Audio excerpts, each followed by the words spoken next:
Go. Streaming from South Africa to the world. This is the Stonks Go Moon podcast. What just happened? We break it down so you don't have to. Hi everyone, welcome to the Stonks Go Moon podcast. And today is the day that you've been waiting for. We are talking trading and financial markets. I am very fortunate enough to be joined by Simon Ree. He is a trader, speaker, Jeet Kune Do instructor, and also a member of the Crayon Club. Simon, how are you? I'm really well, Rocco. How are you? No complaints, Simon. Simon, we're in a very, very strange place at the moment in terms of the markets. Let's talk a bit about the state of the market in general. Let's start with tech stocks.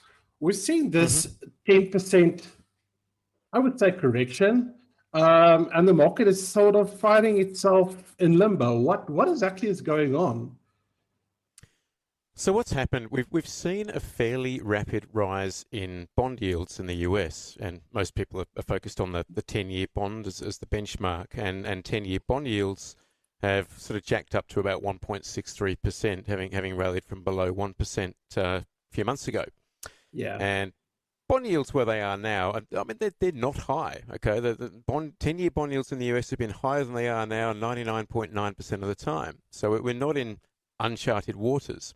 I think what's happened, though, is equity markets, tech stocks in particular, push pretty hard to the upside, and the speed with which bond yields have accelerated has kind of caught people off guard a little bit. So we've seen a lot of this, what they call sector rotation, with people dumping tech stocks and moving into more kind of old school industrial stocks and reopening stocks. Yeah, so that's one of the things that I wanted to talk to you about is narratives, because there's a lot of narratives floating around in the market. So I know both ourselves, we've got little boys, and I want us to speak like you are trying to explain something to a 2 or 3 year old. So I want us to discuss two narratives. The first one seems like a new buzzword. It's yield control. What exactly is yield control, and why is it so important? And again, speaking to a 2 or 3 year old. Sure. So yield curve control refers to a policy that a central bank can implement. So Federal Reserve, for example, they could decide to buy longer duration bonds in an effort to try and keep the yield on those bonds lower. Okay, because bond yields move opposite to bond prices. When bond prices rally, the yield falls. And so if the Fed decided to lengthen the maturity or the duration of the bonds that they choose to buy, they could effectively control the yield curve by not allowing the longer end of the yield curve to rise so rapidly. Or I mean, they could even go so far as trying to suppress it. And that's what yield curve control essentially is all about. Now that the market has had sort of expectations that Jerome Powell would make some comment about this, and he didn't. So basically, there was an assumption made, or there was consensus made that he would touch on it, and he didn't. That's right.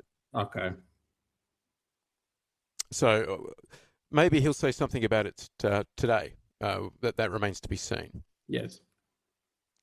But it seems that the Fed are more keen on trying to jawbone the market at the moment than actually make any substantive changes to policy.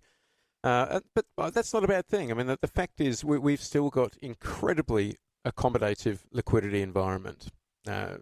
We've got on top of that, we've got 1.9 trillion in new stimulus. So it's an incredibly accommodative environment for growth and inflation and equity markets in general, I believe.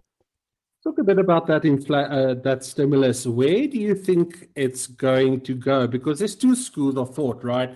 There's the one camp that's screaming crypto and stocks, buy all stocks. And then you've got the other camp that's saying, well, people are in real trouble and they need to save. And that's probably, if you're looking at history, what happened with the first stimulus, it's the majority went into savings. Where do you stand on this new stimulus bill? Where the money actually ends up, to be honest with you, I don't think it matters. if people believe the narrative that, so-called Stimmie checks are going to end up in crypto and stocks, then those markets will probably rise. It's a bit like how they assume that when QE is being implemented, that money is going to end up in the stock market. I mean, there is no transition mechanism whatsoever for the asset swap that the Fed engages in under quantitative easing for any of that money to end up in the stock market. But if people believe that narrative, it helps lift the tide. And I think the same is true with Stimmie checks. So I don't think it really matters where $1,400 checks end up. It's really what people believe. Yeah, I agree with you. The second term that seems to be very popular, being thrown around by economists, is value rotation in tech stocks. Same process. If you can explain to us what value rotation is and why is it important or not? Well, okay, so if we look at tech stocks, because they've really borne the brunt of the selling, there are a couple of dynamics at play. So the first one is you look at a stock like Amazon, which has been an absolute juggernaut over the last 2 decades. Amazon, though, when you look at their income statement, their profits have been pretty hard to spot over the last 2 decades. It's been run very, very lean from a operating income point of view, and they kind of have turned a profit whenever they've needed to. But they haven't really needed to because, obviously you've got a great growth story there, but you've got very, very cheap access to capital markets, both debt markets and equity markets, all right? And Amazon's kind of the poster child of this. But you look at a stock like Shopify, for example. I mean, Shopify is almost a household name now. It's been a juggernaut of a stock in the equity market. Only started turning an operating income in the December quarter. It's been making a loss right up until very recently. I was about to say, get away with that. Yeah. Sorry, go on. No, I was about to say that it's not only one. People like picking poster childs, Tesla, Amazon, Apple, whatever, but it's not. It's a handful of companies. It's not. Oh, absolutely. I don't think we need to single out any one example. I saw a post this morning saying Chewy is the digital Tesla, and I thought, well, fuck me, there's a narrative that I haven't heard before. So, I mean, when you're using Amazon as an example, people need to know it's just an example. It's not a reflection of the company. But like you say, so you were saying that the companies only started turning a profit recently, and then I interrupted. And there are, as you say, a boatload of companies like that actually aren't turning a profit. You look at the operating income; it's in the red. Yes. And the reason a large part of the reason the stock prices have been able to boom in these loss-making companies is very cheap access to money. All right, and if people perceive that cheap access to money is going to get taken away by higher bond yields, it takes a bit of gloss off the story. The other thing that happens, of course, is when analysts are performing discounted cash flow valuations, that they're trying to assess what a company is worth using fundamental analysis. The 10-year bond rate is sort of your benchmark discount rate, all right? And when 10-year bond yields rise, it means you've got a higher discount rate, therefore a lower valuation, all right? And that hits tech stocks harder than anyone else. Yeah. So that's why we've seen this rotation out of tech, which is generally expensive, and into kind of value stocks, and you look at stocks like financials, industrials, energy, they've all really been incredibly strong the past couple of quarters, and tech has really been the laggard. Yeah, it's interesting the bounce in tech stocks caught even myself a bit off guard, because I think there's too much noise out there. I think social media has bombarded us with so much info and opinions that it's hard to see the wood. What's it saying? The wood from the trees. But I think sometimes it's just better to actually unplug yourself from all the noise and just focus on your charts. I couldn't agree more with you, Rocco. Trade price, don't trade opinions. Yeah.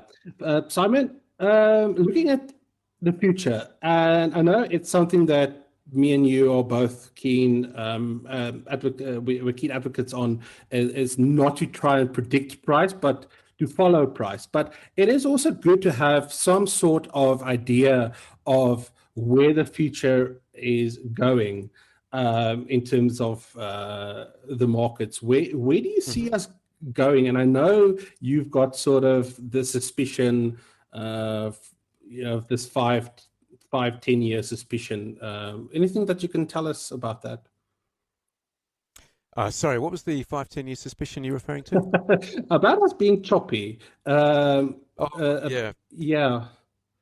Well, I think in the short term, the path of least resistance is higher because we've just come through, an earnings quarter where relative to expectations, earnings were pretty good. The vaccine rollouts are happening, economies are picking up. We get through the second half of this year, borders are going to be reopening. We've got still very accommodative monetary conditions. We've got stimulus hitting. Signs of inflation are starting to pick up. And I think once we get we've got very low base effects coming through March and April, because obviously March and April last year was a deflationary shock. We could really start to see people really become convinced that, this recovery is real. And obviously stock markets are forward looking. I think they're going to start discounting this very, very soon. The fact that the economies are going to roar back to life. And I really think that the path of least resistance for stocks over the next, call it, quarter or two is very much to the upside. And I think tech will play a part in that. In fact, I think tech will probably play some catch up. But you look at the markets at the moment: Dow Jones all-time high, S&P 500 all-time high, Russell 2000 all-time high, Dow Transports all-time high. This is a very bullish environment. The pullback in tech notwithstanding. I always say to people, it doesn't matter what your belief system is or what you believe, but you don't short against momentum. It's just not a good idea. No, it's a mug's game. And the thing is, even if you want to short, even if you want to be bearish, you don't have to pick the top. If you miss the top, the market will always give you a second, third chance. Yeah, trying to pick the top is kind of a mug's game, in my opinion. Yeah, that's true. And looking, if I can ask you, looking medium and longer term? Medium and longer term, I think the risks start to increase a little bit. The only reason the markets rallied like they did out of the March lows last year was the liquidity environment, right? It was nothing to do with economic growth or company earnings. It was all liquidity. And I think that as inflation figures start to become impossible to ignore, there's a real risk that the Fed kick over the punch bowl and start withdrawing liquidity. That doesn't even mean they need to raise rates. Okay, they can just start shrinking the balance sheet again, and I don't think the market is going to take kindly to that. No, and there is so much debt in the system now that any tightening of liquidity conditions, the amount of leverage in not just the US economy but the global economy, it just accelerates things, and we saw that April, February, March last year. I think we could see an accelerated sell-off as and when the Fed changed their tune or changed their policy. That to me is the big risk. Actually, a very good tip. So it's basically listening for any signs that the Fed is going to start tapering. Am I right? Absolutely. I think as soon as the Fed start to change their narrative, don't wait for them to start raising rates. It'll be way too late by then. As soon as they start to change their narrative, I think it's time to pare back risk and put some hedges on. Okay, that's 100%. Simon, thank you so much for joining us. Before I let you leave, where can we find you, and where can people connect with you, and what do you have going on in your life? Sure, Rocco. So if you want to connect with me on social media, LinkedIn is my platform. So you can just search for me, Simon Ree, SIMONREE on LinkedIn. I've written a best-selling book called The Tao of Trading, which you can find on Amazon. That's TAO of Trading. And I've also got a company of the same name, taofoftrading.com, where I teach people the tools and the skills and the knowledge they need to really accelerate their wealth creation potential by trading options in US stocks. And we'll put those links in the comments. And if you want to learn from the Grand Wizard himself, go check out that link. Simon, thank you so much for joining us.